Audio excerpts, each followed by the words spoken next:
Halo guys, kalian tahu nggak sih apa itu badan usaha yang berbadan hukum? Jadi singkatnya aku jelasin. Badan usaha berbadan hukum itu adalah usaha yang didirikan yang mempunyai entitas aset yang terpisah antara komersial usaha mereka dan juga kepemilikan aset pribadi mereka, dan juga ini resmi dan disahkan oleh surat berdasarkan hukum, jangan dibuktikan surat nota yang telah diresmikan oleh negara. Tapi pertanyaannya, apa sih bedanya dengan badan usaha berbadan hukum dan badan usaha tidak berbadan hukum?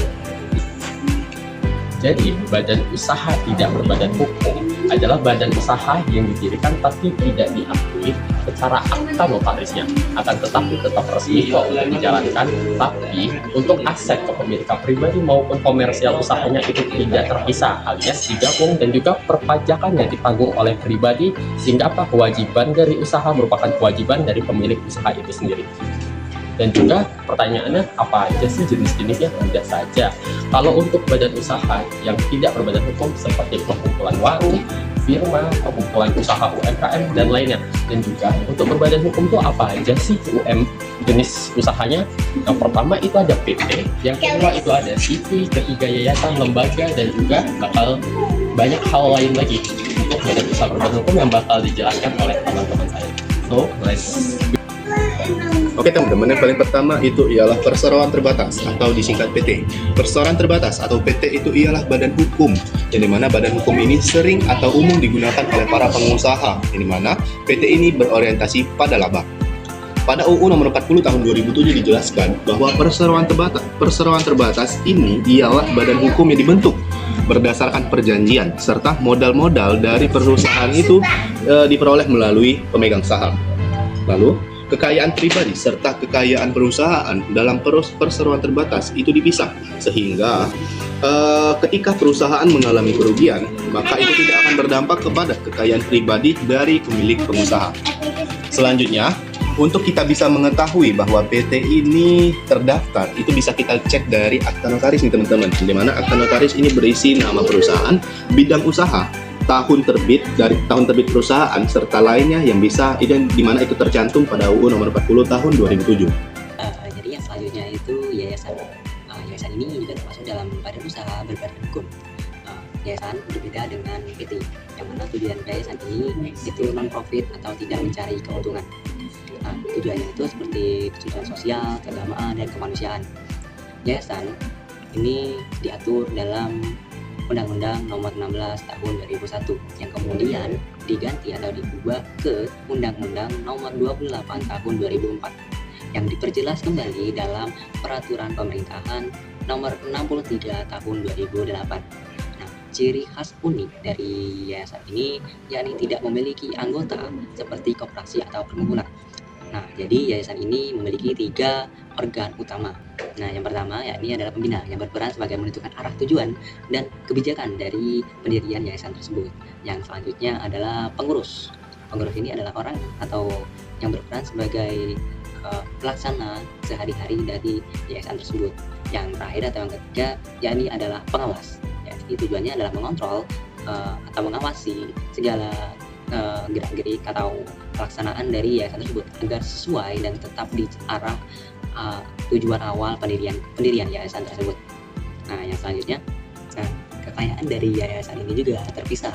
Kayaknya beberapa badan usaha berbadan hukum lain, yakni terpisah dari yang mana kekayaan pemilik pribadi oleh pemilik yayasan dan kekayaan yayasan itu sendiri. Nah, yayasan ini baru bisa disahkan atau dibentuk ketika sudah disetujui dan disahkan oleh Kementerian Hukum dan HAM. Nah, yayasan ini harus transparan dari segala arus kas, arus keuangan, pengeluaran dana, pemasukan dana, dan lain sebagainya, karena ya seperti tujuan yayasan awal, yakni non komersial atau non profit yang bertujuannya untuk kemanusiaan, sosial, dan keagamaan. Ya. Oke, kalian tahu nggak dengan koperasi? Oke, tadi kita udah ngebahas ada PT, ada yayasan. Nah, sekarang saya ingin ngebahas koperasi. Teman-teman tahu nggak sih apa itu koperasi? Nah, jadi koperasi itu adalah badan usaha yang berbadan hukum, guys. Jadi kayak kumpulan orang-orang yang punya tujuan untuk memenuhi kebutuhan mereka bersama.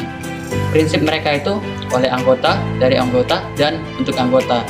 Nah, modalnya nih dari mana nih modal koperasi? Itu bisa dari simpanan anggota, atau juga keuntungan yang mereka dapat, keuntungan dari usaha mereka itu mereka bagi rata ke setiap anggota, tergantung dari kontribusi apa yang mereka lakukan.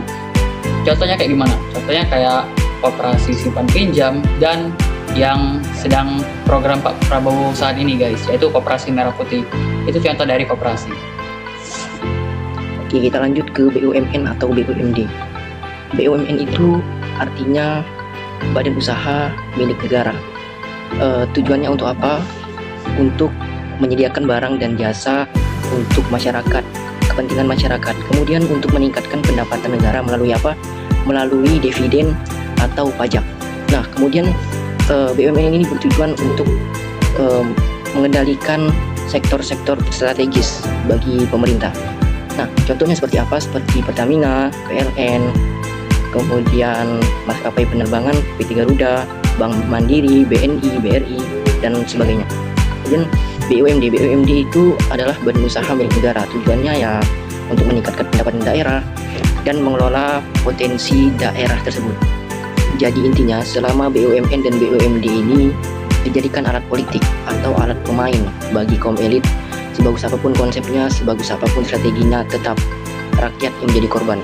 Kita bayar BBM mahal, bayar listrik mahal, bayar air mahal, tapi kok malah rugi. Itu jadi tanggungan pajak kita lebih dialihkan ke situ untuk membayar hutang negara. Sekian dari saya, terima kasih.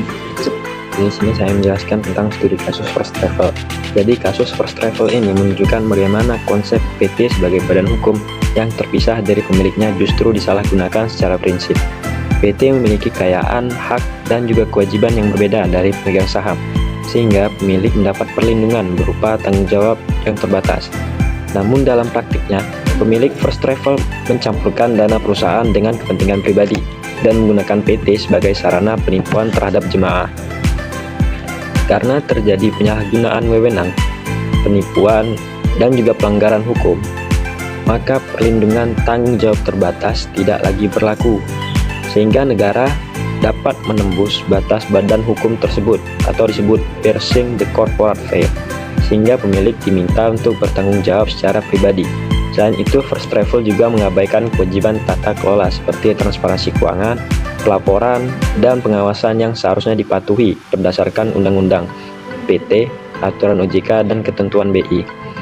Pada akhirnya, kasus ini menjadi bukti bahwa status PT tidak bisa dijadikan tameng untuk menghindari tanggung jawab jika perusahaan dijalankan dengan cara yang menyalahi hukum atau merugikan masyarakat. Mungkin sekian.